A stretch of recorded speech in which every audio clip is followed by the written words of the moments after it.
Sebelumnya kita menanti-nanti Ramadan. Bahkan kita berdoa. Dari sejak 6 bulan sebelum Ramadan, Allahumma ballighna Ramadan. Atau 3 bulan sebelumnya kita sudah memohon kepada Allah. Allahumma barik lana fi Rajab wa Sya'ban wa ballighna Ramadan. Berkahi kami di bulan Rajab kami. Di bulan Sya'ban kami dan sampaikan kami ke bulan. Wa subhanallah. Tak terasa dia pergi. Sebagian di 10 hari ini mungkin sudah mendapatkan hasil. Dari perjuangan menahan nafsu. Tapi sebagian di bulan Ramadan malah mengikuti nafsunya. Di saat setan-setan dibelenggu, sebagian orang menjadi setan di bulan Ramadan. Di saat pintu surga dibuka, dia berpaling dari pintu surga. Dan pada waktu pintu neraka dikunci, dia maksa untuk masuk. Maka ahibati fillah, agama Islam datang bukan untuk menyulitkan hidup manusia. Yuridullah bikumul yusra. Allah ingin kemudahan buat kalian. Wala yuridu bikumul usra. Allah tidak ingin kesulitan buat kalian. Oleh karena itu sebuah kaidah di dalam agama kita, sesuatu apabila menyulitkan maka jadi gugur. Dalam kondisi sholat harus berdiri. Nggak mampu berdiri, duduk. Nggak mampu duduk. Dalam kondisi puasa, nggak mampu karena sakit atau karena musafir, berbuka. Kemudian semua ajaran agama kita, baik perintah atau larangan, sejatinya untuk maslahat manusia. Bukan untuk siapa-siapa. Untuk diri kita sendiri. Ramadan yang dipilih oleh Allah dari 12 bulan menjadi bulan puasa. Ini menunjukkan betapa spesialnya bulan Ramadan. Allah Azza wa Jalla berfirman di surat Al-Baqarah ayat 183. Apa kata Allah? Silakan dibaca.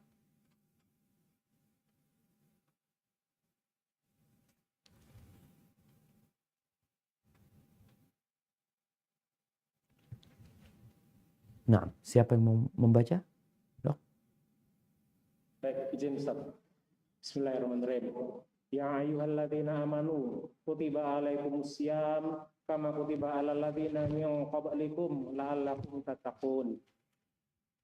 Wahai orang-orang yang beriman, diwajibkan atas kamu berpuasa sebagaimana diwajibkan atas orang sebelum kamu agar kamu bertakwa. Subhanallah.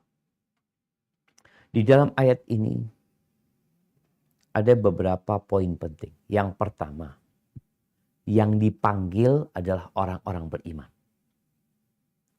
Jadi kalau ada pengumuman, para staf RS Airlangga hendaklah kumpul jam 12 di masjid. Jelas panggilan itu untuk staf Rumah Sakit Airlangga. Yang tidak masuk, nggak perlu peduli dengan panggilan ini. Karena nggak ada urusan sama dia. Nah, di ayat ini Allah memanggil ya ayyuhalladzina amanu. Wahai orang-orang yang beriman. Sehingga yang tidak beriman tutup kupingnya. Engkau nggak termasuk yang dipanggil. Ini pengumuman khusus. Kalau yang dipanggil ya ayyuhannas, wahai manusia, ya tergantung. Siapa yang manusia tolong dengar. Ini yang beriman diminta untuk mendengarkan. Kemudian poin yang kedua, diwajibkannya puasa atas umat Islam. Dan ternyata puasa ini sudah pernah ada di syariat sebelumnya. Jadi jangan khawatir tidak mampu untuk melaksanakan. Yang ketiga, target dan tujuan dari puasa ini. Apa? La'allakum tattaqun. Agar kalian bertakwa kepada Allah Azza wa Jalla. Bukan agar kalian sehat tubuhnya. Bukan agar kalian ya kelaparan di siang hari Ramadan. Tidak. Tapi tujuannya agar kita menjadi orang yang bertakwa. Kenapa kita harus jadi orang yang bertakwa?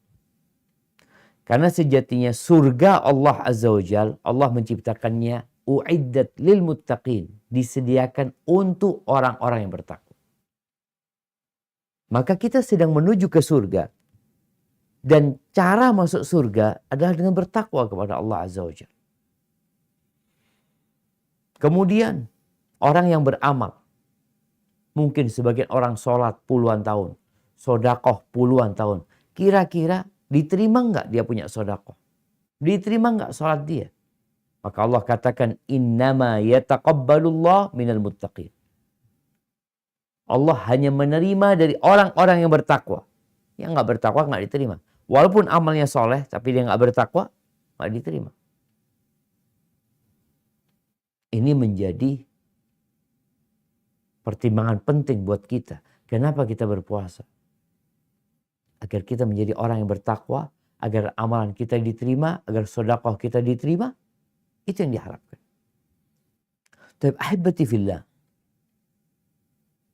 Ali bin Abi Thalib radhiyallahu anhu mendefinisikan takwa. Karena kalimat takwa ini termasuk kalimat yang sangat familiar. Kita sering mendengarnya. Apalagi ketika hadir khutbah Jumat, Masya Allah kita mendapatinya. Berulang kali khotib itu menyampaikan. Ya ayyuhalladzina amanu ittaqullaha haqqa tuqatih wa la tamutunna illa wa antum muslimun. Gimana sih sebenarnya orang yang bertakwa? Yang surga disediakan buat mereka. Maka Ali bin Abi Thalib menyebutkan at-taqwa. Yang dimaksud dengan takwa adalah al-khawf minal jalil. Yaitu rasa takut kepada Allah yang maha agung. Yang kedua, wal amalu bitanzil, beramal tidak dengan akal kita, tidak dengan logika kita, tapi dengan apa yang Allah turunkan kepada kita. Allah turunkan Al-Quranul Karim, udah amalin itu. Kemudian yang ketiga, wal qana'atu bil qalil. Orang yang bertakwa adalah orang yang qana'ah dengan yang sedikit. Dia menerima apapun yang dia dapatkan. Ini takwa. Kemudian yang ketiga, wal isti'dad liyaumir rahil. Atau yang kelima ya, adalah mempersiapkan diri untuk hari perpisahan. Ini Ramadan. Hadir agar kita terlatih menjadi orang yang bertakwa kepada Allah Azza wa Jalla. Dengan cara apa? Takut kepada Allah. Bukan takut kepada atasan. Bukan takut kepada bos, tapi takut sama Allah. Karena rasa takut inilah yang menghalangi manusia dari berbuat dosa. Kemudian beramal dengan apa yang Allah turunkan. Apakah amalan kita sudah sesuai dengan Al-Quran dan Sunnah? Atau ternyata amalan kita banyak yang tidak bersumber dari Al-Quran dan Sunnah. Kemudian al-qana'ah bil qalil, merasa cukup dengan yang sedikit. Berapapun yang dibawa oleh suaminya, berapapun yang didapat dari harta, maka dia nerima. Terus kurang Ustaz. Allah, tenang, kita punya Allah Azza wa Jalla. Dan kemudian yang terakhir al-isti'dad liyaumir rahil, yaitu mempersiapkan diri untuk hari perpisahan. Kita akan berpisah cepat atau lambat. Kematian tidak pernah kenal umur. Mungkin kita merasa fulan umurnya sama kita. Atau di bawah kita. Tapi bisa jadi fulan mati lebih dulu daripada kita. Maka ahibati fillah, kalau kita melihat takwa ini benar-benar sebuah target yang agung. Bagaimana sekarang menjadi muslim yang bertakwa kepada Allah SWT. Ahibati fillah, yang pertama ibadah puasa ini ibadah meninggalkan dan bukan melakukan sesuatu. Karena ibadah meninggalkan yang tahu itu cuma Allah. Allah yang akan kasih pahala puasa ini. Kullu amal ibni Adam lahu. Semua amalan Adam itu, anak Adam itu sudah ada hitungannya. Satu kebaikan dilipat gandakan jadi 100 kali.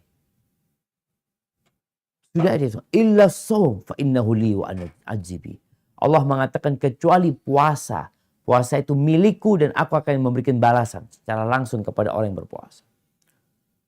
Ahibati fillah. Menjadi orang yang bertakwa di bulan Ramadan. Maka diperlukan niat. Niat puasanya ngapain? Innamal a'malu binniyat wa innamal likulli imri'in ma nawa. Amalan itu tergantung niatnya dan semua orang akan mendapatkan apa yang dia niat. Oleh karena itu Nabi SAW menjelaskan, memberikan sebuah contoh tentang orang yang salah niat. Faman kanat hijratuhu lidunya yusibuha aw imra'atin yankihuha fa hijratuhu ila ma hajara ilaih. Barang siapa yang hijrahnya, dia meninggalkan kemaksiatan, dia meninggalkan dosa dalam rangka apa? Menuju kepada Allah, mencari ketaatan, menuju kepada Rasulnya. Nah, maka hijrahnya akan menuju kepada Allah dan Rasul. Tapi ada yang hijrahnya karena dunia. Karena perempuan ingin dia nikah, ya udah itu yang dia dapatkan. Ahibati fillah, kalau kita melihat bagaimana puasa ini mencetak generasi yang bertakwa. Pokoknya jalanin SOP, ikutin aturan, sebulan jadi insan bertakwa. Sebagian kita sekolah 3 bulan, 4 bulan, 5 bulan. Ada yang setahun sekolah, ini cukup sekolah 1 bulan. Allah mensyariatkan di bulan ini as-siyam. Di dalam puasa ini, manusia diajarin meninggalkan zina. Khususnya buat kaum laki-laki. Rasulullah SAW mengatakan, ma taraktu fitnatan asyadda ala rijali minan nisa. Tidaklah aku meninggalkan sebuah fitnah, sebuah ujian, sebuah cobaan yang lebih berat, yang lebih dahsyat buat kaum laki-laki, lebih dari wanita. Nggak ada. Di bulan Ramadan, kita dilatih untuk meninggalkan istri kita. Istrinya. Iya. Nggak boleh, nggak boleh.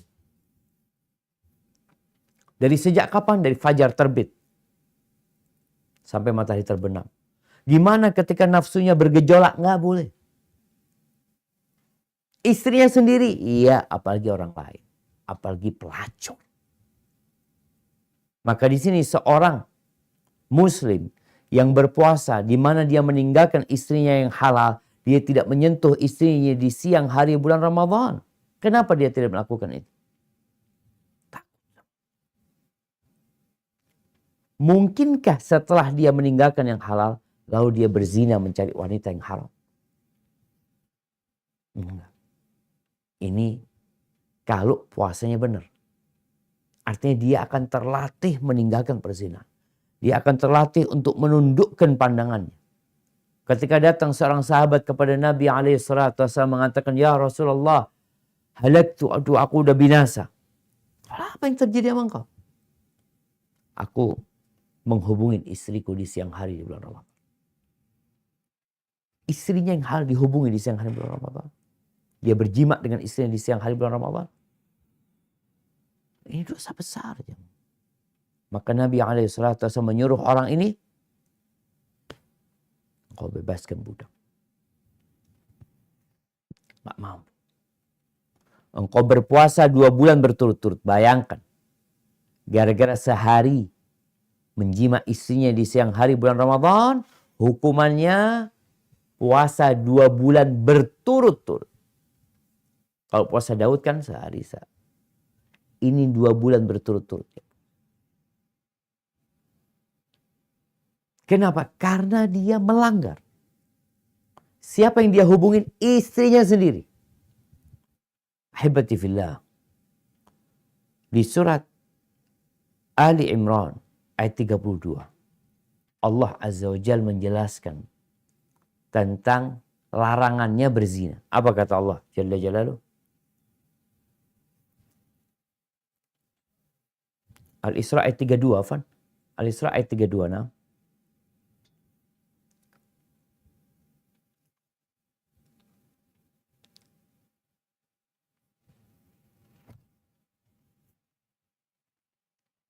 Bismillahirrahmanirrahim. Wala taqrabuz zina innahu kana fahisyatan wa sa'a sabila. Dan janganlah kamu mendekati zina. Zina itu sungguh suatu perbuatan keji dan suatu jalan yang buruk. Barakallahu fikum. Allah katakan janganlah kamu mendekati zina. Sehingga di bulan Ramadan seorang muslim ditempa untuk tidak berzina. Makanya kata Jabir bin Abdullah, kalau engkau sedang berpuasa, falyasum sam'uka, kupingmu juga ikut puasa. Penglihatanmu juga puasa. Lisanmu juga puasa. Jangan cuma puasanya nggak makan, nggak minum. Tapi matanya jelalatan. Pendengarannya mendengarkan hal-hal yang terlarang. Lisannya berbicara yang buruk. Nabi SAW mengatakan, Rubba sa'imin hadduhu min siyamihil ju' wal atash. Banyak orang yang berpuasa tidak mendapatkan dari puasanya kecuali lapar dan haus.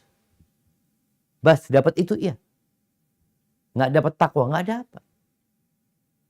Padahal seharusnya di bulan Ramadan engkau menjadi insan yang bertakwa. Maka ini benar-benar latihan. Oleh karena itu, kalau ada seorang yang ingin menikah, tapi nggak mampu menikah, nggak punya modal untuk menikah, maka Nabi SAW mengatakan, hendaklah dia berpuasa.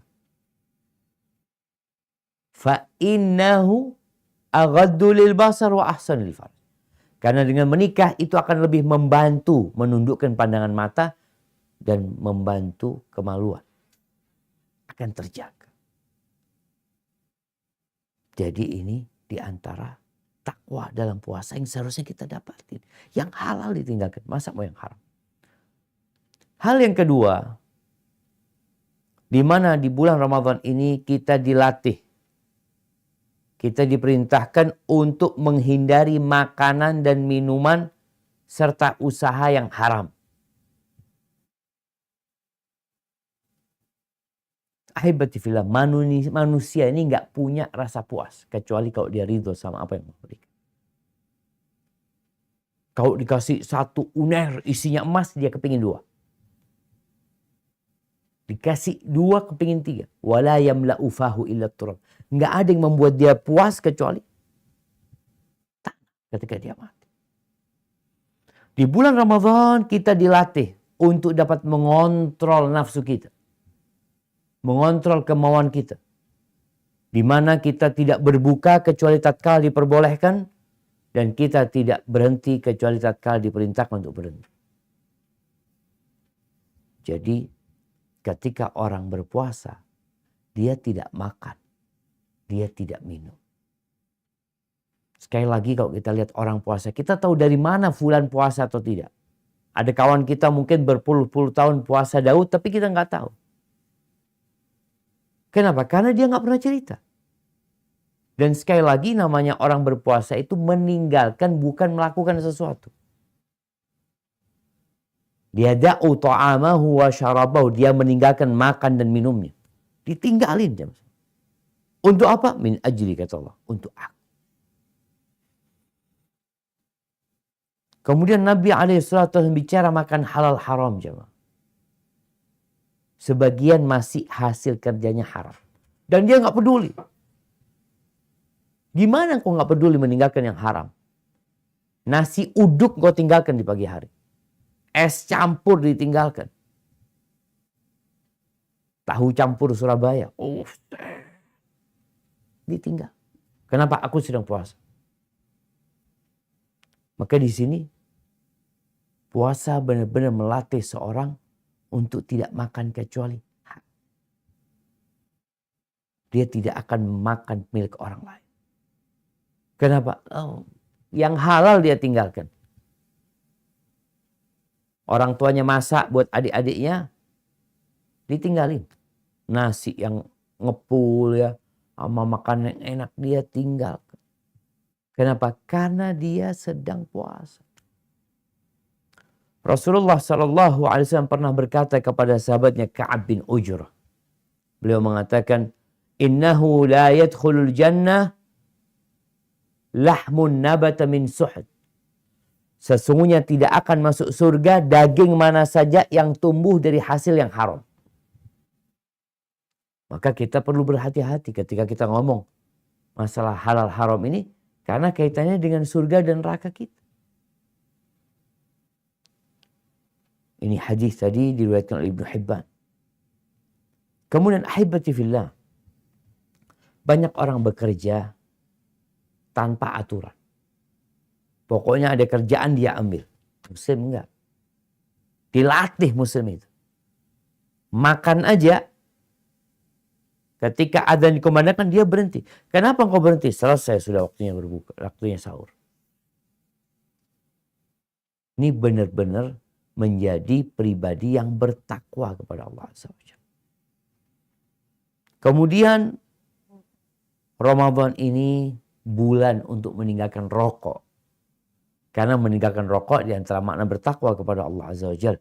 Kita meninggalkan perkara-perkara yang dibenci oleh Allah Jalla Jalla.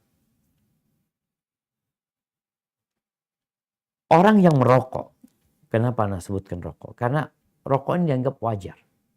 Padahal udah nggak wajar. Rumah sakit paru-paru udah kewalahan menangani pasien rokok. Dan di rokok bungkusnya sudah jelas-jelas ditulis rokok membunuhmu. Rokok dapat mengakibatkan kanker ini itu macam-macam. Peringatan, tapi dibeli. Di bulan Ramadan sejak fajar terbit orang tuh berhenti nggak ngerokok. Kenapa? Antum katanya kecut kalau nggak ngerokok. Sekarang nggak ngerokok kok bisa? Iya ternyata bisa. Iya berarti kau bisa. Kalau orang lain mampu, engkau berarti mampu. Tinggal niat apa tidak. Kebanyakan di antara kita itu niatnya yang lemah. Maka kalau bicara rokok, niatkan. Jangan sampai engkau menjadi orang yang berbuka dengan rokok, yang menutup sahurnya dengan rokok. Kenapa? Ahibati fillah. Hukum yang terendah untuk rokok itu makruh. Tapi yang rasa dia sudah sampai tingkat haram karena dapat melakukan pembunuhan, dapat mematikan. Kenapa perokok ini dari sejak fajar terbit sampai matahari terbenam dia kuat tidak merokok? Berarti engkau mampu untuk tidak merokok. Masalahnya kenapa ngerokok? Kenapa masih merokok? Imannya lemah. Sekarang kalau kita ngelihat yang banyak merokok ini anak-anak muda ya kadang-kala yang secara ekonomi pun belum mapan. Maka di bulan Ramadan ajak untuk berhenti ngerokok. Udahlah disumpel tempat rokoknya, dibuang. Fokus Ramadan untuk menjadi insan yang bertakwa kepada Allah Azza wa Jalla. Karena di antara makna takwa adalah meninggalkan segala yang diperintahkan oleh Nabi SAW, menjauhi semua larangan yang dilarang sama Rasul SAW. Maka nggak ada alasan lagi buat perokok untuk menunda-nunda. Oh nanti aku akan tobat, nanti aku akan tobat. Rasulullah SAW mengatakan, man taraka syai'an lillah awadahu Allahu khairan minha. Barang siapa, ingat, barang siapa yang meninggalkan sesuatu karena Allah, dia meninggalkan pekerjaannya karena Allah Azza wa Jalla, bukan karena siapa-siapa, maka Allah akan kasih ganti yang lebih baik buat dia. Yakin nggak engkau? Para sahabat yakin dan mendapatkan ganti yang lebih baik dari. Kemudian ahibati fillah, di bulan Ramadan kita belajar muraqabatullah, yaitu menghadirkan pengawasan Allah untuk kita. Kadangkala kita nih lupa kalau diawasin Allah. Di awal surat An-Nisa Allah menyebutkan di akhir ayatnya, innallaha kana 'alaikum raqibah. Allah tuh senantiasa mengawasin kalian. Apapun yang kalian kerjakan, Allah selalu ngawasin kalian. Kalau seperti itu, maka tentunya ada aturan, yaitu bagaimana ketika dia sedang sendirian. Ada es campur di depan dia, di kamar dia. Ada kulkas yang penuh dengan makanan. Dia tidak sentuh. Mampu dia melakukan itu? Mampu. Kenapa? Anda sedang puasa. Tapi kalau engkau mampu melakukan itu, lakukan sepanjang masa. Nggak nunggu bulan Ramadan. Ada orang yang hanya beribadah di bulan Ramadan. Ada juga yang beribadah di bulan 10 hari terakhir. Ini teman-teman dari Madinah, kita jumpain orang-orang, ya pegawai-pegawai yang kita tanya, engkau pernah umroh nggak? Nggak pernah. Berapa tahun? Waduh, udah berapa belas tahun mungkin dia. Kenapa dia nggak berangkat?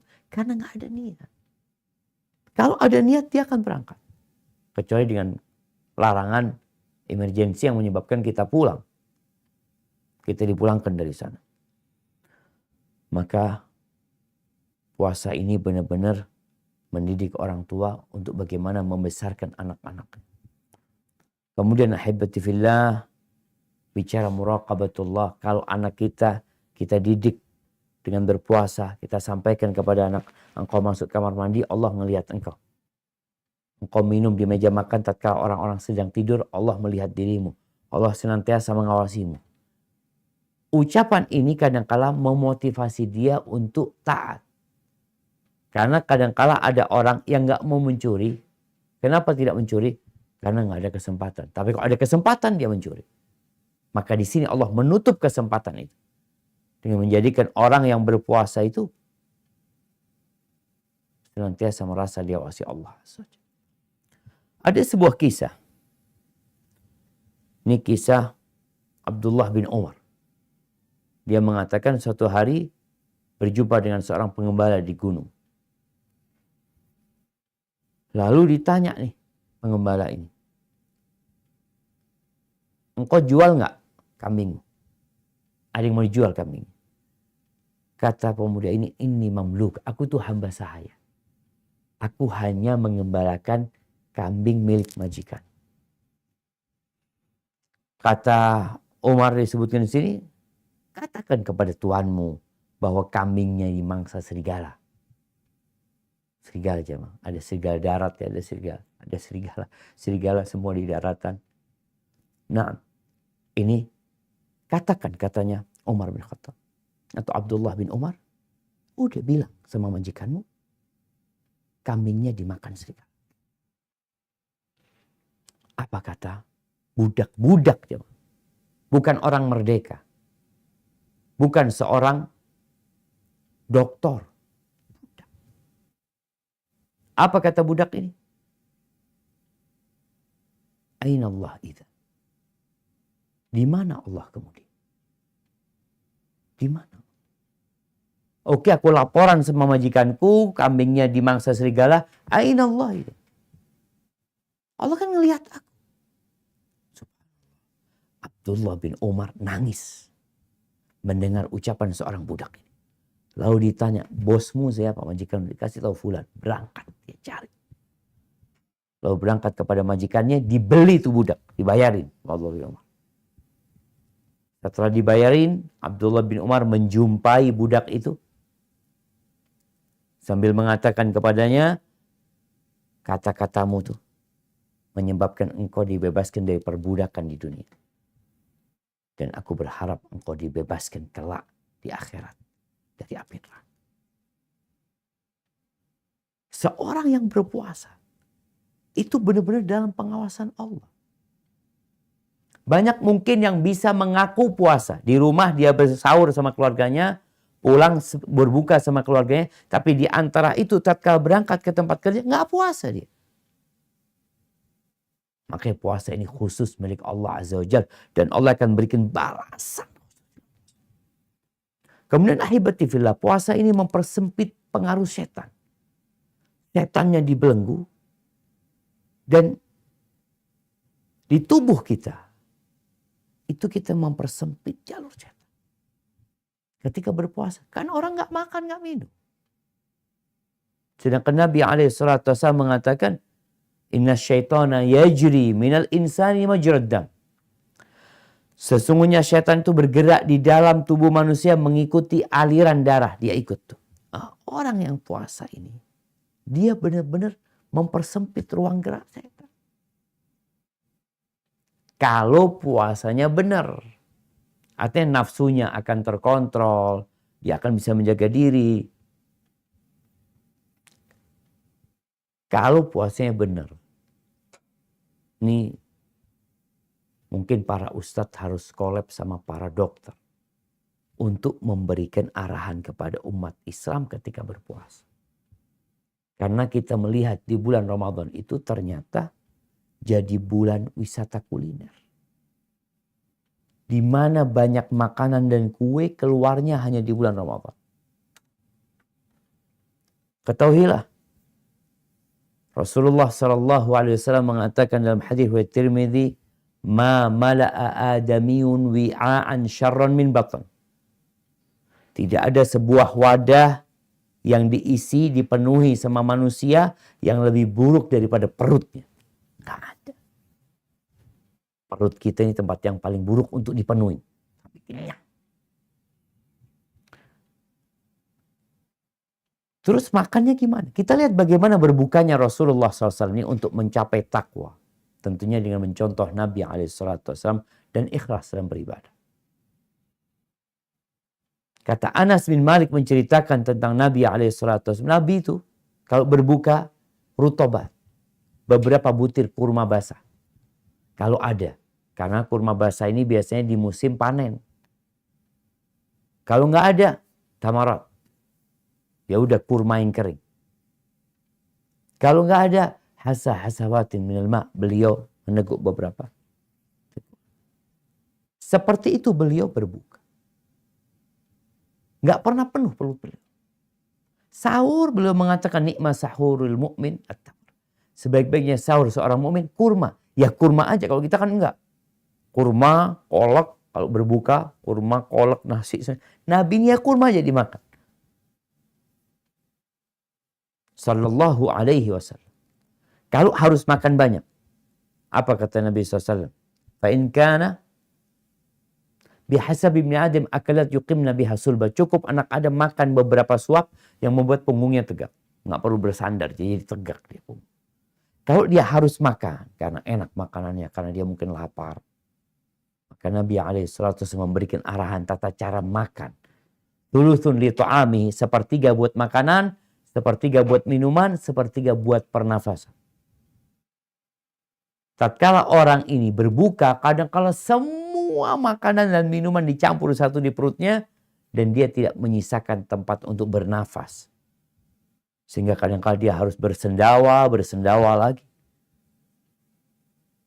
Maka ingat, Ramadan, puasa Ramadan menjadikan engkau orang yang bertakwa dengan menjaga lisan dan perut. Nabi memberikan jaminan, siapa yang menjaga buat aku, yang berada di antara dua rahangnya, yang berada di antara dua pahanya, adman lahul jannah.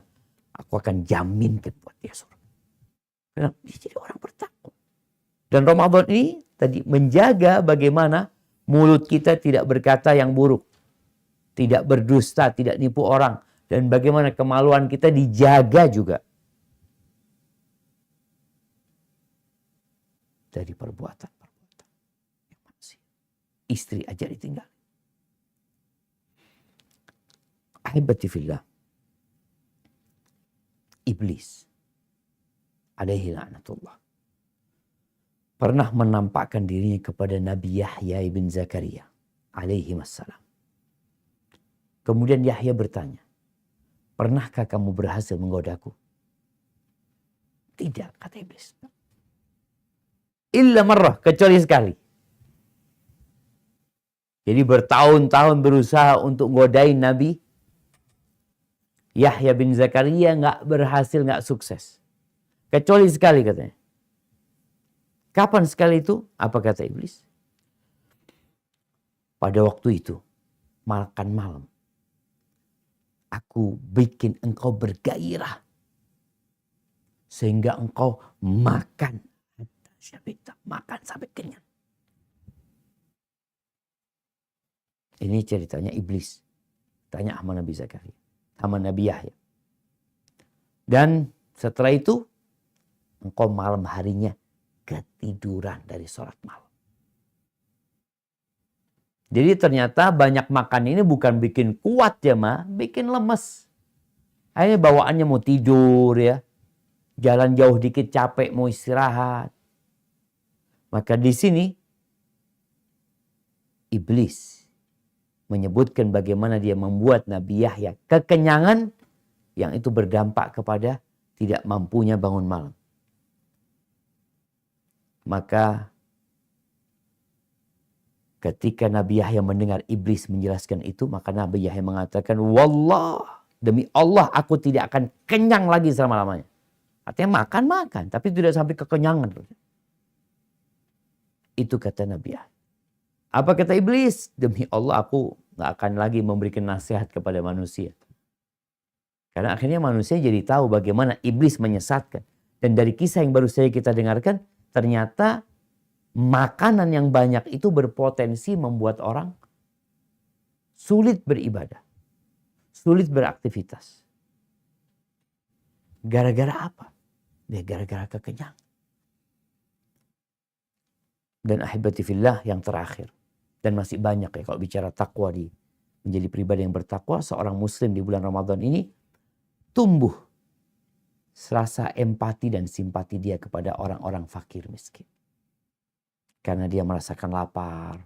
Bagaimana perasaan dia melihat ada yang jualan es di depan rumahnya. Dia ngomong, aku bisa beli, tapi gak beli dia.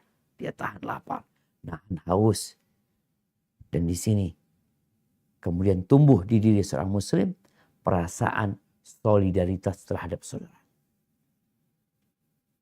Dia akan faham tentang sabda Nabi SAW. Mathalul mu'minina fi tawaddihim. Permisalan orang yang beriman dalam cinta mereka. Dalam kasih sayang mereka. Bagaimana permasalahan mereka? Kamathalil jasadil wahid. Seperti satu jasad. Kalau ada yang sakit, yang lainnya ikut. Jadi kakinya terluka, semua anggota tubuh ikut memperhatikan dia. Sampai ada cerita dokter dulu di Surabaya cerita. Dia mengatakan subhanallah saja. Berkaitan dengan Nabi SAW mencontohkan persaudaraan itu seperti satu jasad. Dokter yang di Surabaya dulu cerita, ternyata Ustaz, kalau ada luka di tangan, itu semua darah berjuang untuk memutuskan darah ini. Artinya supaya darahnya kering. Berusaha untuk ngobatin. Ustaz. Di bulan Ramadan engkau merasakan lapar. Engkau melihat orang-orang yang kelaparan. Maka di sini ketika tumbuh empati, jangan lupa untuk berbagi dengan saudara-saudara. Karena banyak di antara kita lupa. Jangan bicara saudaranya. Dia makan hak saudara. Dia zalimin saudaranya. Dia bawa tanah saudaranya ke pengadilan. Bukannya dia membantu saudaranya. Maka di bulan Ramadan ini, agar menjadi insan yang bertakwa, tolong diperhatikan tadi. Hal-hal yang kita sampaikan berkaitan dengan makna takwa, dan pada akhirnya takwa itu di sini kata Nabi SAW. At-taqwa hahuna, at-taqwa hahuna. Allah tidak melihat kepada rupa kalian, kepada tubuh dan fisik kalian. Wa innama yanzuru ila qulubikum. Allah melihat kepada hati kalian dan amal. Ketika berkorban, apakah kepala sapinya itu yang dikorbankan untuk Allah Azza wa Jalla? Allah katakan la yanalallaha luhumuha wala dima'uha. Nggak sampai kepada Allah itu. Dagingnya nggak sampai. Darahnya nggak sampai. Terus yang sampai kepada Allah apa? Walakin yanaluhut taqwa minkum. Yang sampai kepada Allah ketakwaan kalian. Walaupun kalian nggak berkorban, tapi kalian bertakwa kepada Allah karena memang nggak mampu, maka sampai kepada Allah Azza wa Jalla. Maka semoga di bulan Ramadan ini kita menjadi insan yang bertakwa dengan melaksanakan perintah Allah dan menjauhi larangannya. Hadza wallahu a'lam bissawab. Mungkin itu yang bisa Anda sampaikan. Kurang lebihnya mohon maaf, Anda kembalikan ke dokter. Jazakumullah khair. Baik, syukran jazakallahu khairan Ustaz Syafiq. Terima kasih atas tausiah dan yang telah diberikan. Kalau boleh kami membuat beberapa kesimpulan dari kajian ini, ada beberapa kesimpulan dari yang disampaikan oleh Ustaz Syafiq tadi. Yang pertama adalah Ramadan seharusnya adalah ajang kita menjadi lebih baik hingga kita bisa memperoleh predikat takwa. Jangan sampai kita tidak berhasil menjadi lebih baik atau bahkan kita menjadi lebih buruk dibandingkan sebelumnya. Na'udzubillah min dzalik. Yang kedua adalah puasa banyak sekali memberikan faedah kepada kita, antara lain menjadikan kita pribadi yang bertakwa, Dan kedua, melatih kita untuk meninggalkan yang haram, bahkan yang halal pun selama bulan puasa bisa kita tinggalkan, tentu apalagi yang haram. Dan serta melatih kita untuk berempati kepada orang-orang lain, terutama orang-orang duafa dan sebagainya. Serta disampaikan tadi juga bahwa salah satu makna dari ketakwaan adalah yaitu rasa takut hanya kepada Allah yang Maha Agung, bukan lagi takut kepada manusia ataupun takut kepada makhluknya, tapi juga semata-mata takut hanya kepada Allah. Dan kemudian takwa juga bermakna beribadat sesuai dengan syariat yang diajarkan oleh Allah dan Rasul-Nya, serta takwa yang berarti qanaah, yang artinya adalah ikhlas dan bersyukur menerima karunia yang Allah berikan kepadanya, serta menyiapkan diri untuk hari perpisahan dan hari akhir. Kita berharap agar selama kita melewati bulan Ramadan ini, bulan puasa ini, kita bisa mencapai tujuan yang Allah dan Rasul-Nya harapkan, agar kita bisa menjadi pribadi yang bertakwa, dan tentu saja hasil dari puasa yang kita jalankan dengan kesungguhan ini bisa kita lihat nanti di akhirat, atau bisa juga kita lihat dari setelah bulan Ramadan nanti, apakah kita istiqomah dalam kebaikan atau justru kembali dalam kemaksiatan. Bila kita bisa istiqomah dalam kebaikan, maka mungkin sekiranya insya Allah puasa kita diterima. Namun bila kita setelah bulan Ramadan kembali dalam kemaksiatan, maka kita harus khawatir jangan-jangan ibadah yang kita lakukan selama Ramadan tercampuri oleh niatan-niatan yang lain sehingga tidak diterima oleh Allah Subhanahu wa taala. Kira-kira demikian kesimpulan dari kajian yang disampaikan oleh Ustaz Syafiq tadi. Sekarang kita buka sesi untuk tanya jawab. Silakan bagi yang ada pertanyaan boleh disampaikan. Baik, kita akan baca dulu. Ini cukup banyak. Izin saya pilih dulu, Ustaz. Naam, tafadhal, Dok. Ini ada pertanyaan. Assalamualaikum, Ustaz. Waalaikumsalam. Saya Ikhwan. Qadarullah, seminggu pertama puasa saya sakit dan tidak dapat berpuasa. Apakah saya masih ada kesempatan untuk mendapatkan Lailatul Qadar karena puasa saya tidak lengkap? Masya Allah. Nah, barakallahu fiik. Ahibati fillah, kalau bicara Ramadan, ada satu malam yang lebih baik dari 1000 bulan. Mungkinkah orang yang gak lengkap puasanya untuk mendapatkan Lailatul Qadar? Lailatul Qadar ini untuk semuanya. Untuk yang tua dan yang muda. Untuk yang kaya dan yang miskin.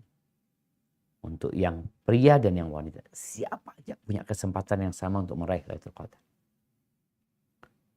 Namun gimana kalau syarat dan ketentuan tidak terpenuhi? Ya kalau syarat dan ketentuan tidak terpenuhi ya nggak bisa dapat. Apakah syaratnya kita harus puasa full agar dapat Lailatul Qadar? Iya. Ada orang berhalangan. Kalau tadi dikatakan dia sakit di awal Ramadan, maka dia meninggalkan puasa bukan dengan sengaja. Tapi karena ada sebab yang menyebabkan dia nggak mampu berpuasa. Dan Allah sudah menyebutkan faman kana maridhan aw ala safarin fa'iddatun min ayamin ukhar. Barang siapa yang sakit atau dalam perjalanan maka dia gantikan di hari-hari yang lain. Maka buat antum yang nggak puasa karena udzur aman, nggak ada masalah. Cuma kita kehilangan fadilah ya puasa Ramadan tadi. Tetap bisa mendapatkan Lailatul Qadar. Kondisi kedua, dia meninggalkan puasa dengan sengaja, bukan dengan alasan syar'i. Mungkinkah dia dapat Lailatul Qadar? Mungkin, asalkan dia bertobat kepada Allah Azza wa Jalla. Ini anugerah Allah, jemaah. Satu malam lebih baik dari 1000 bulan. Allah tahu dengan kondisi manusia. Sehingga siapa yang benar-benar mencari Lailatul Qadar, Allah mengatakan walladzina jahadu fina lanahdiyannahum subulan. Barang siapa yang bersungguh-sungguh mencari petunjuk kami pasti berikan kepadanya petunjuk. Maka insya Allah kalau orang ini bertobat kepada Allah Azza wa Jalla, ada kesempatan untuk mendapatkan Lailatul Qadar. Ada. Tetap kesempatan itu ada. Bertobatlah kepada Allah Azza wa Jalla, beristighfar. Kalau yang meninggalkan karena sebab syar'i, insya Allah aman dan kesempatanmu untuk meraih Lailatul Qadar tetap ada, dan berdoalah memohon kepada Allah Jalla Jalaluhu. Hadza wallahu a'lam bissawab. Jazakallahu khairan Ustaz atas jawabannya. Izin lanjut Ustaz, pertanyaan berikutnya adalah Ustaz izin bertanya, apabila kita puasa di Indonesia, ini tentu sangat banyak cobaan. Mungkin beda bila kita puasa di Saudi misalnya, di mana di Indonesia itu banyak sekali yang buka aurat. Jadi kita jalan kemana-mana, jalan ke rumah sakit, ke mall, ke supermarket itu banyak sekali yang buka aurat. Serta juga sekitar kita itu banyak yang bergibah. Kita mau menghindari gibah itu sangat sulit karena orang-orang di sekitar kita itu banyak yang bergibah. Nah ini bagaimana dengan pahala puasa kita Ustaz? Ini ada lanjutan pertanyaannya. Kita ketahui bahwa pahala puasa tersebut berkurang karena maksiat. Artinya bila kita melakukan suatu kemaksiatan seperti tadi misalnya pahala kita berkurang. Apakah kira-kira ketika puasa tersebut kita sadar kemudian kita beristighfar, pahala yang berkurang tadi bisa kembali apabila kita beristighfar dan bertaubat dari maksiat yang telah kita lakukan selama kita berpuasa tadi Ustaz? Masya Terima Allah. kasih. Naam jemaah, Masya Allah, barakallahu fikum. Ya, kalau bicara kondisi puasa dari satu negeri ke negeri lainnya beda-beda.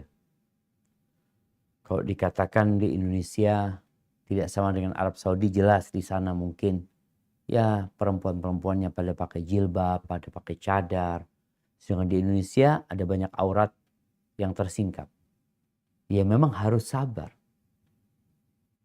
Bicara pahalanya, Nabi SAW pernah menyampaikan kepada Aisyah, innama ajruki ala qadri nasabiki wa ta'abiki, awa nasabiki. Pahalamu itu sesuai dengan kelelahan yang engkau terima dan nafkah yang engkau keluarkan. Jadi jangan dianggap semua sama. Puasanya sama. Saudi puasa, sini puasa. Cuma karena di sini lebih berat, maka insya Allah pahalanya akan lebih besar. Sesuai dengan kelelahan dan nafkah yang dikeluarkan. Dan ahibati fillah, kalau tadi orang yang di Indonesia berat buat dia, maka dia hendaklah menundukkan pandangan ketika harus keluar rumah. Dan para wanita hendaklah menghormatin ya istrinya orang dengan berpakaian yang sopan, sesuai dengan syariat di depan suami. Kalau tidak itu berbahaya. Maka kalau tadi dikatakan sulit menghindari, ghibah lagi umpamanya. Kalau bicara sulit, mungkin sulit buat kita karena kita tidak terbiasa. Ala bisa karena biasa. Perlu perjuangan di awal. Insya Allah nanti akan mampu. Dan pahalanya tentunya berbeda. Sebagaimana Nabi SAW tatkala mengatakan inna min waraikum ayyamas sabr. Di balik kalian itu ada hari-hari kesabaran. Buat orang yang berpegang teguh dengan agamanya seperti yang dilakukan Nabi SAW, dia akan mendapatkan pahala 50 orang dari sahabatnya. Besar sekali karena perjuangannya berat. Ketika hidup di negeri yang orang-orang yang taat kepada Allah aman. Nih Masya Allah. Berangkat kerja teman kantornya gak ada yang puasa. Bosnya masalah ngasih contoh. Gak puasa juga. Maka bagaimana kondisinya? Ya kita berjuang. Mohon petunjuk sama Allah Azza wa Jalla.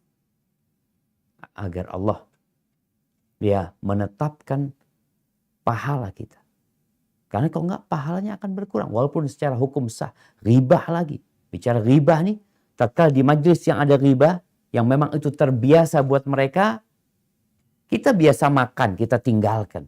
Masa biasa ghibah nggak ditinggalin? Makan aja kita tinggalkan. Maka tatkala orang sedang ghibah, ngomongin saudaranya, makan bangkai saudaranya, yang dilakukan seorang muslim keluar dari majlis itu. Untuk menyelamatkan puasa dia, agar dia tidak dihisap oleh Allah Azza wa Jalla karena puasa tapi masih mendengarkan ghibah. Kemudian pertanyaan selanjutnya tadi. Oke. Satu tadi yang berkaitan dengan apakah tatkala seorang sudah berbuat dosa dengan dusta, dengan ghibah, kemudian dia bertobat kepada Allah Azza wa Jalla. Mungkinkah kembali pahala dia? Sangat mungkin sekali. Allah itu mengatakan, illa alladzina tabu, illa alladzina taba, wa amana, wa amila amalan salihan. Kecuali orang yang bertobat, beriman, beramal soleh, faulaika yubaddilullah sayyiatihim hasanat. Allah akan mengganti, merubah dosa-dosa mereka dengan kebaikan. Jadi ketika seorang bertobat punya dosa 100 dosa itu jadi kebaikan dengan tobatnya. Maka jangan pernah berputus asa, tapi jangan pernah meremehkan, ribain orang lain di bulan Ramadan. Karena ribah ini di luar Ramadan haram, apalagi di bulan Ramadan. Semoga kita dapat lebih berhati-hati. Hadza wallahu a'lam bissawab. Nah. Jazakallah Ustaz. Jadi intinya kesimpulannya adalah kita sebisa mungkin selama Ramadan ini, tidak hanya selama Ramadan, di hari-hari yang lain kita berusaha untuk menghindari kemaksiatan. Namun apabila karena kelemahan kita atau karena kelalaian kita khilaf berbuat kesalahan, maka segera iringi dengan istighfar dan bertaubat. Semoga dan berharap semoga Allah bisa mengembalikan pahala-pahala puasa kita yang berkurang akibat kemaksiatan tadi. Ada pertanyaan berikutnya Ustadz. Ini saya rasa cukup baik. Assalamualaikum Ustadz. Semoga Allah merahmati Ustadz, tim dan seluruh kaum muslimin. Amin. Amin. Afwan Ustadz izin bertanya, bagaimana cara menghilangkan rasa ujub setelah beribadah? Serta apa perbedaan antara rasa ujub dan rasa bahagia setelah beribadah? Masya Allah. Nah, jamaah rahimakumullah. Bagaimana cara kita menghilangkan ujub? Ujub ini penyebabnya karena melihat kepada kebaikan diri. Lupa kepada kelemahan dan kesalahannya. Sehingga muncul ujub.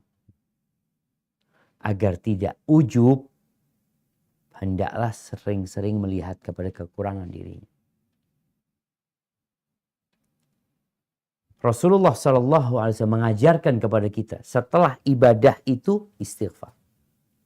Setelah sholat, bukan ngatakan alhamdulillah, tunggu dulu. Ucapkan astaghfirullah 3 kali. Astaghfirullah, astaghfirullah. Supaya nggak ada perasaan ujub. Orang-orang soleh yang sholat di malam hari sampai mau fajar. Apa kata Allah tentang mereka? Wabil ashari hum yastaghfirun. Di waktu sahur mereka beristighfar. Habis sholat malam istighfar. Bukan habis nonton, bukan. Habis sholat malam.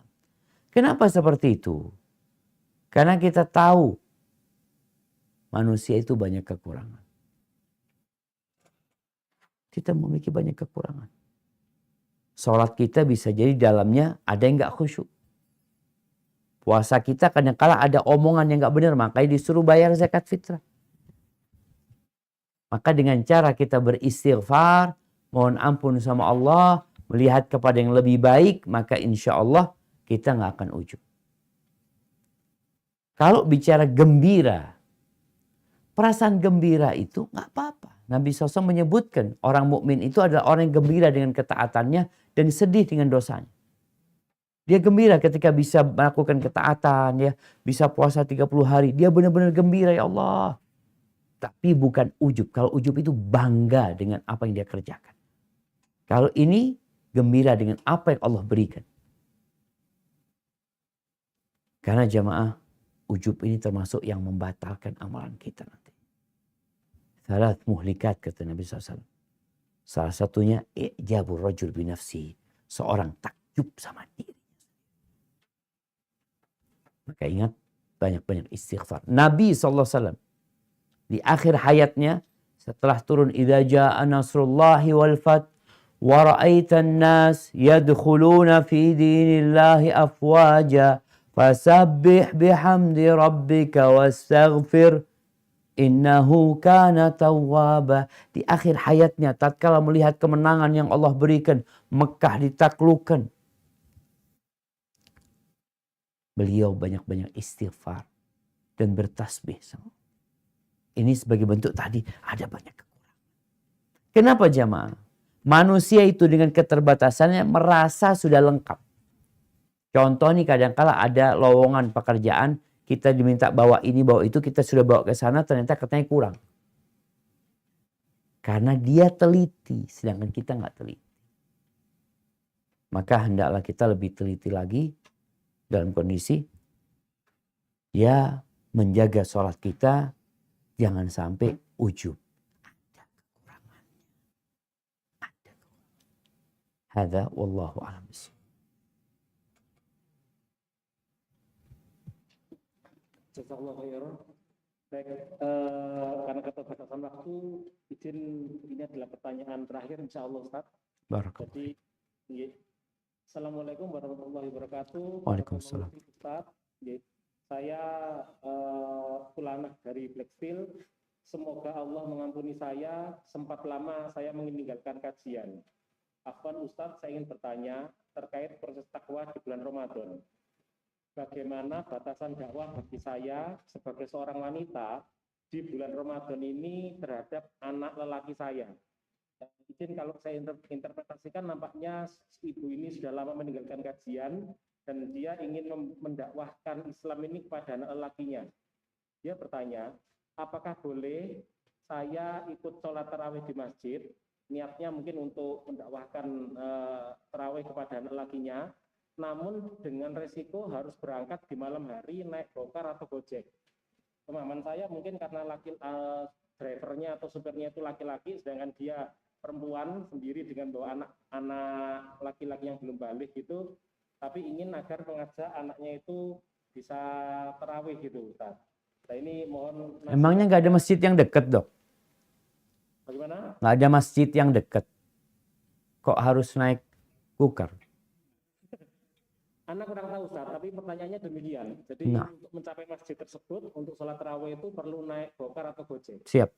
Ya, dia berangkat sendiri dengan anaknya yang masih kecil tersebut. Nah ini bagaimana? Dia itu kayak sudah lama meninggalkan kajian, namun ingin berharap agar anak laki-lakinya ini bisa mendapatkan dakwah yang baik, ilmu yang baik. Mohon nasihatnya serta juga mohon doanya dari Ustaz. Masya Allah. Nah, barakallahu fikum. Ya, ahibati fillah. Kalau bicara bagaimana kita mengajak anak kita untuk bertakwa kepada Allah SWT.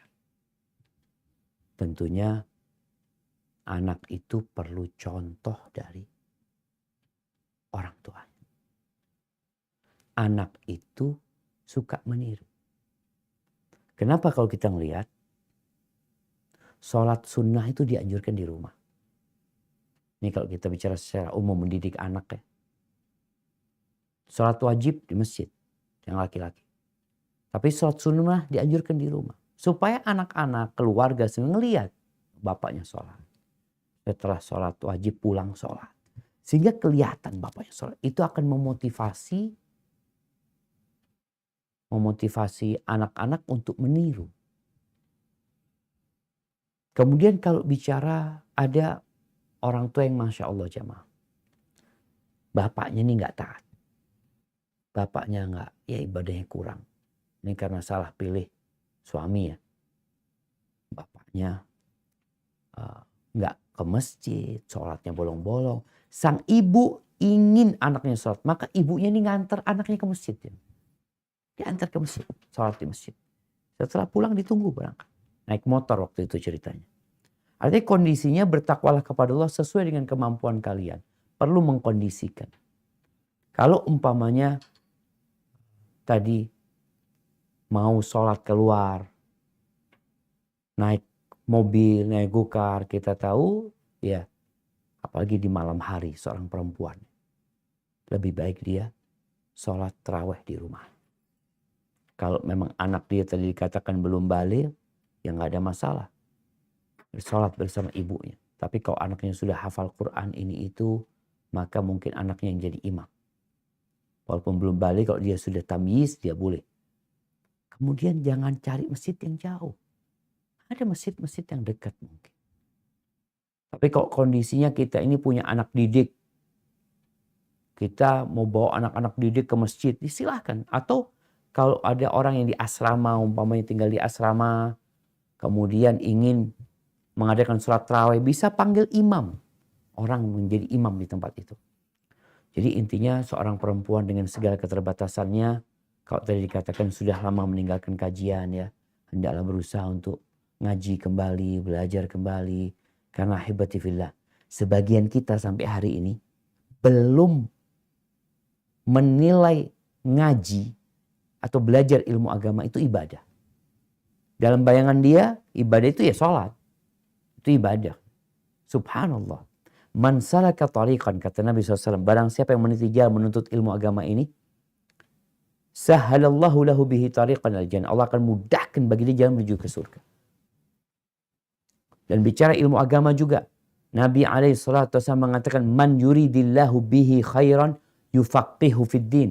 Barang siapa yang Allah ingin kebaikan buat orang itu, Allah bikin orang itu faham agama, belajar agama. Maka ana benar-benar terkesan sekali tatkala ya sekelas rumah sakit Unair ya, kemudian bekerja sama dengan yang lainnya berpikir untuk belajar agama. Ilmu dunia jangan ditanya, apalagi sudah jadi dokter, profesor. Ilmu agama perlu. Karena nanti di kuburan itu kita ditanya apa? Yang ditanya itu man rabbuk, siapa Rabb? Madinuk, apa agama? Man nabiyuk, siapa nabimu? Oh, kalau gitu gampang Ustaz. Tapi di sana engkau menjawabnya dengan keimanan dan keyakinan. Bukan dengan hafalan. Bukan. Makanya kalau orang munafik ditanya seperti itu, yang Islamnya ikut-ikutan, maka jawabannya ahin. Aku dengar orang mengatakan Allah, ya aku juga mengatakan Allah. Aku dengar mereka mengatakan Muhammad, ya aku katakan Muhammad. Artinya memang Islamnya ikut-ikutan. Maka hendaklah bersemangat apalagi di bulan Ramadan untuk mengikuti kajian. Dan sekali lagi Ana berterima kasih sebesar-besarnya kepada pihak RS UNER ya. Masya Allah yang mengadakan kajian ini demi untuk maslahat semuanya. Jazakumullah khair. Ana kembalikan ke moderator. Tafadhol. Alhamdulillah, jazakallahu khairan Ustaz. Demikian adalah mohon maaf sebesar-besarnya kepada seluruh hadirin karena waktu juga lah, maka terpaksa pertanyaan-pertanyaan yang lain yang sangat baik-baik ini terpaksa kita cukupkan sampai di sini. Ustadz Syafiq izin bertanya Ustadz, apakah sekiranya Ustadz berkenan untuk berdoa Ustadz? Siap. Agar apa yang kepada hadirin pada khususnya dan juga pada seluruh kaum muslimin pada umumnya, agar di bulan puasa ini kita diberi kemudahan, taufik dan daya oleh Allah untuk kita menjadi predikat hamba-hamba yang bertakwa Ustaz. Masya Allah, siap dong. Nah, ahibati fillah, mengingatkannya, orang yang berpuasa itu punya doa mustajab. Maka manfaatkan hari-hari kita. Ketika ada waktu luang, angkat tangan, minta berdoa sama Allah. Minta segala kebaikan dunia dan akhirat. Jangan hanya minta dunia saja. Nabi sering mendoakan sahabatnya di majlis dengan mengatakan, Allahumma qsim lana min khasyatika ma tahulu bihi bainana wa baina ma'asik. Wa min ta'atika ma tuballighuna bihi jannatak. Wa min al-yaqin ma tuhawwinu bihi alaina masa'ib ad-dunya. Wa matti'na bi asma'ina wa absarina wa quwwatina ma ahyaytana. Waj'alhu al-waritha minna. Waj'al tha'rana 'ala man zalamana. Wansurna 'ala man 'adana wa la taj'al musibatana fi dinina. Wa la taj'al ad-dunya akbara hammina. Wa la mablagha 'ilmina. Wa la tusallit 'alaina man la yarhamuna. Rabbana atina fid dunya hasanah. وفي الآخرة حسنة وقنا عذاب النار سبحان ربك رب العزة عما يصفون وسلام على المرسلين والحمد لله رب العالمين بارك الله فيكم. Amin amin ya rabbal alamin. Jazakallahu khairan. Baik, dengan demikian berakhir sesi kajian pada hari ini, yaitu kajian Ramadan bersama Rumah Sakit UNER dengan pembicara Ustadz Syafiq Rizal Basalamah. Namun sebelumnya, akhirul kalam, kita menyampaikan terima kasih sebesar-besarnya kepada Rumah Sakit Universitas Erlangga, kepada Puspas Universitas Erlangga, kepada Siswaf Rumah Sakit Universitas Erlangga, kepada kuliah online, kepada Lorong Faradisa, dan bil khusus kepada Ustadz Syafiq Rizal Basalamah. Terima kasih sebesar-besarnya, dan jangan lupa kajian Ramadan Rumah Sakit UNER berikutnya insya Allah akan diselenggarakan pada tanggal 29 April jam 13 atau jam 1 siang tepat dengan pembicara Ustadz Agus Mustafa dengan topik memburu malam 1000 bulan. Dan tidak lupa kami menyampaikan bahwa Puspas UNER juga membuka partisipasi dari para hadirin sekalian apabila ada yang ingin beramal jariah berupa bingkisan untuk anak yatim, atau untuk takjil buka puasa, serta untuk donasi kajian Ramadan, maka bisa memberikan donasinya melalui Puspas UNER, melalui WA pada nomor 0822 522 8874. Baik, terima kasih kami ucapkan kepada seluruh direksi Rumah Sakit UNER, kepada seluruh sivitas hospitalia Rumah Sakit UNER, kepada seluruh sivitas akademika Universitas Erlangga, kepada seluruh hadirin hadirat yang mengikuti kajian dari awal hingga akhir, kepada Ustadz Syafiq Rizal Basalamah, terima kasih sebesar-besarnya kami ucapkan, dan mari kita akhiri kajian pada hari ini dengan doa kafaratul majlis. Subhanallahumma wa bihamdika asyhadu an la ilaha illa anta astaghfiruka wa atubu ilaik. Billahi taufiq wal hidayah. Assalamualaikum warahmatullahi wabarakatuh.